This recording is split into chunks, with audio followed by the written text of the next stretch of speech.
Old Glory DC have been confirmed for 2020. So that brings it to another 3 teams with, of course, the New England Free Jacks and the Atlanta franchise joining next season. So we go from 9 to 12. And that then really beefs up the East Coast contingent. That's exactly right. And the good thing about having all these teams is that hopefully by next year, the 2020 season is going to introduce a conference system where you have 6 teams in the East and 6 teams in the West. For those people around the world that don't quite understand the conference system. Okay, so if it's anything like it is in other sports with the Americanness, if you may, this works as, of course, as a conference. You're going to have 6 teams on each side. Usually the top 2 or the top 3 will go to, or I guess you could also do the top 4 just to make it an 8. Those will go to a quarterfinal, semifinal, and final. I'm not sure exactly how Major League Rugby decides to do it, whether to have 8 teams in the end or 4 teams in the end, but usually it works that way. Okay, great. Then just getting on to what you're busy with at the moment.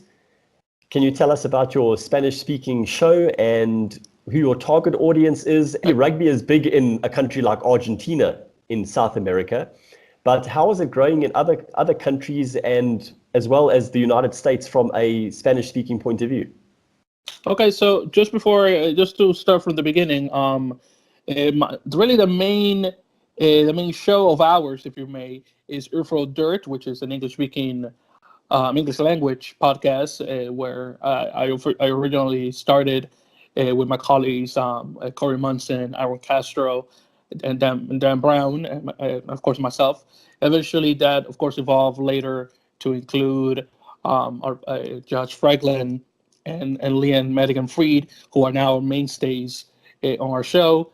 It was decided to make our show a lot shorter. We're talking about 4 guys, so that's 5 of us talking for an hour plus. So it was better to just reduce the amount of people talking and make the shows anywhere between 50 minutes to 60 minutes long. So it was decided that I would be moved to my own show, which will be a Spanish equivalent to Earful of Dirt, called En la Melé, which translates to in the scrum. Melé really is a term used in Spain to refer to the scrum, although in Latin America, because of the British influence, the term scrum is used over the term Melé that comes from the French. But my colleague Rafael and I decided that en el scrum sounds really weird as opposed to en la Melé, which sounds more Spanish because, of course, French being a Latin-based language. So that's how we ended up with the name. Now, in terms of Argentina popularity and the like, people really think rugby is really popular in Argentina, but it's not to the level as football, soccer, unfortunately. Sure. Rugby is a very club-heavy sport in Argentina, and clubs, sports clubs specifically, are a very interesting aspect of Argentinian life. The club, which normally plays rugby, usually we play football, soccer, field hockey, mostly for ladies, water polo, cricket. Although cricket is not as big as it used to be, the club becomes a second family to the player, and it's really an extension to your house. So it's more of a family sport. It's very tight knit, and it didn't really grow like football, soccer did, especially for the fact that rugby became professional only in 1995.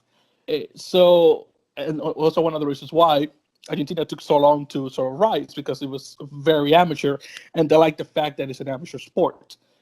But again, it's popular, but not to the level of soccer. So I'm not going to lie to the viewers. It's definitely not what you would assume it would be in Europe or other parts of the Southern Hemisphere. But in terms of the region in itself, rugby is definitely growing and growing a lot more. Since Argentina is our main representative in the global scale, a lot of the teams in South America and the rest of really the rest of the Americas, especially for us Spanish speakers, we look up to the Argentinians. Even the Brazilians are Portuguese speaking and really hate Argentinians when it comes to soccer. Even they push for Argentina to win, which is something really strange for the rest of us in the region. The game is very minor all over. But like I said, it's growing, especially for the fact that rugby sevens is now an Olympic sport. So of course you have the revenue coming in from the Olympic committees in each country, which has been great because now Belize has their own sevens team that played their first 15th international against Guatemala. Belize was really the last Central American nation to have a rugby team, which is funny because they were a British colony, so we'd assume rugby would come in. But no, they're more soccer, football, cricket related as opposed to rugby. Bolivia finally got their own rugby team sevens. The last South American team to get their own rugby team, which is great. So now officially every country in continental Americas has a rugby team. We need to get that in the Caribbean. Unfortunately, we still don't have it. We have a couple of the islands, especially English-speaking ones, that still don't have a team. And what I really want is like a West Indies rugby team, like in cricket, but we're not going to get that anytime soon. I mean, I would die to see the Jamaicans, the Trinidadians, the Guyanese just get together to create their own team, a West Indies rugby team. But I know that's not going to happen like it does in cricket. So I'm not going to put my hopes up on that. So whatever. Now, when it comes to my home country, They'll have lots. Oh, I'm sorry. They'll have lots of pace. Oh my the God, Jamaicans will have definitely. lots of pace, that's for sure. Definitely. I mean, we in the Caribbean will have the best backs. No question about it. I mean, definitely. Now, I'm sorry that I'm rambling on, but this is just a topic that I'm just very invested on. Now, when it comes to us in the Dominican Republic, the game has been played since the 70s. It was actually brought by a Frenchman, of all people, who introduced it to that will be the Autonomous University of Santo Domingo. Fun fact, the first university in the Americas. And through him, the sport started to grow. But now again, with the whole inclusion to the Olympics, we have gotten a lot more support from the Dominican Olympic Committee, as well as a lot more support for the 15s side of the game. The great thing about having the U.S. is because a lot of us migrate to the States. Some Dominicans, Dominican Americans, have picked up the game in the States. A lot of them are now going back to the R and playing for our national team, which is great. A lot of us from New York too, which really caught me off guard. So again, things are looking up for rugby in the Americas, which I'm really happy about. Oh, that's great to hear. And within the Hispanic communities in America, how big is rugby? Is it something that they play within the United States? Well, this is the thing with Hispanics in the United States and rugby. The game, really, the game is not known, unfortunately. The thing is that a lot of the Latin Americans in the U.S. is a lot of them are for first generation. We're talking about people that migrated from their home country to the States. And since rugby is not big in the States yet, a lot of them don't even know what rugby is. So it's mostly people like myself that came as children, as well as the children of that first generation of migrants that went to American universities or to a certain extent high schools that picked up the sport. So within our own community, a community of 50 million people in the States, the game is known, but to a very few minority within the 50 million number. Of course, people of Argentinian ancestry do know what rugby is, as well as Uruguayans. But when it comes to the rest of the region, no, not really, unfortunately. And just take us through some of the South American or Spanish-speaking players that are playing in Major League Rugby. Well, just to give you a breakdown on top of my head, for example, the one that has the most players thus far that I know of, it will be Austin Elite. They picked up quite a number of Uruguayan players. You got, for example, excuse me. You got, for example, what's his first name? But last name Sanguinetti. A guy is doing quite well for himself, I have to say. Right now, of course, playing for the Teros. We'll talk about the what's going on with the American Rugby Championship. To get him, you also have Juan Echevarria, who's a prop again, and also now with the Teros playing. Besides him, there's also Rodrigo Silva that usually plays on fullback for the Teros. He's marked as a wing for Austin. You got him. I think and after that you got Andres Villaseca from the Uruguayan set of players in Austin. He plays center, really good player. Speaking of which, let me see. Oh, I take that back. Sanguinetti's not in the team. Sorry, I got that confused. I think he's in another team, but it's not there.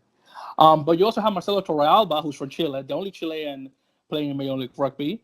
Kid is really good. He actually played this past game when they lost to Utah Warriors, and overall, really liked him.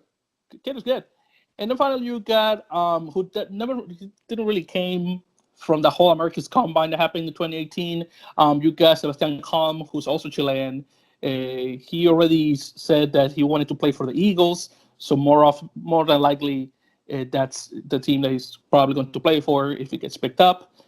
In all honesty, I really want him to play for Chile. That Chile definitely needs a player like Sebastian, and the guy's a machine. In all honesty. Then you got Houston. They're the guys that got Sanguinetti, Matteo Sanguinetti specifically, again playing prop. They also have Diego Maño, who's a lock, also now with the Teros. Alejandro Nieto, who's the captain for the most part of the Uruguayan national team. Santiago Arata, that I guess we'll talk more about him again when the American Rugby Championship thing comes up. So again, most of the Uruguayan players are already in Major League Rugby for the most part. Then you got, for example, Toronto Arrows. They have a couple of players there. Let me see. The New Orleans Gold also has one. So really, it's only those teams. Everyone else didn't really pick up that many. Well, Utah Warriors picked up Josh Reeves, the fly half, who plays from Brazil, originally from New Zealand. And I guess, that will be the contingency right now. And while we're on those players, obviously some of them played for their countries this past weekend in the American Rugby Championship. You know, there could be the debate on the scheduling and the fact that it started in the second week of Major League Rugby and how they could maybe create a window in Major League Rugby in the future where the players can go play for their country so they don't clash. A group of South Africans moved over to Argentina many, many decades ago and were integral in introducing Argentina to rugby. So South Africans have always had an affinity for Argentine rugby and felt like, we played a part in that, and it's great to know that. And yes, so we're all glad to see that rugby is spreading throughout South America, and the more countries that can be strong in that region, the better for world rugby. Obviously, America is leading the charge, and the world is interested to see how Major League Rugby is going to play its part, especially if you fast forward 6 years to the 2023 World Cup, once the United States and Canada have been playing Major League Rugby for 6 seasons. I predict that the United States and possibly Canada and some of the South American teams with their players playing in the competition will qualify more teams to the World Cup and hopefully qualify for a quarterfinal as well. Mm-hmm, exactly right. That's what we're hoping. Although I don't think at least it's not going to happen for the 2023 Rugby World Cup. At least in my opinion for USA. Maybe if you want to be really hopeful, maybe 2027. Probably the latest, maybe 2031. I think will be the one for them. So we'll see what happens.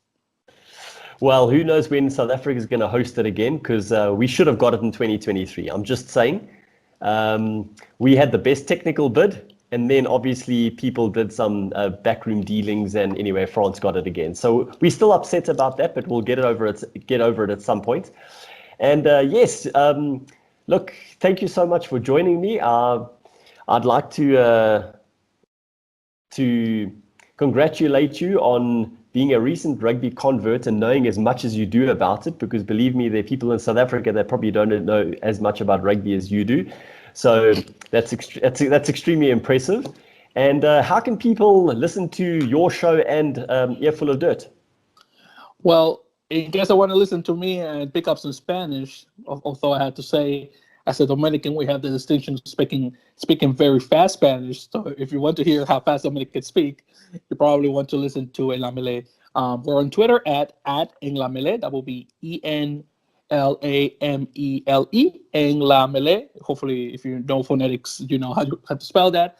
You can also find our podcast not only on iTunes, but also on SoundCloud, again, en la Melé as well. Now, of course, if you want to listen to something in English, which I assume so, of course, I will suggest that you check out my colleagues at Earful of Dirt. Again, that will be Earful with one L, excuse me. So that will be EARFULOF, of course, EAR.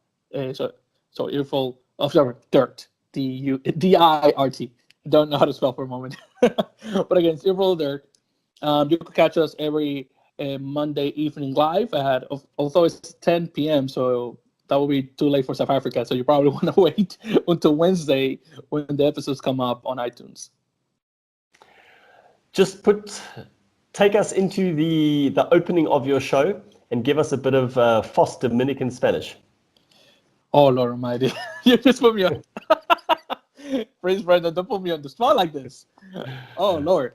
Well, if we're talking about openings, usually the opening after, of course, I'm talking with my buddy Rafael, and it will be something along the lines of hola mi gente, bienvenidos a En la Melé Podcast. Les saluda Victor Perez, originario de Santo Domingo, República Dominicana, radicado en la ciudad de Nueva York.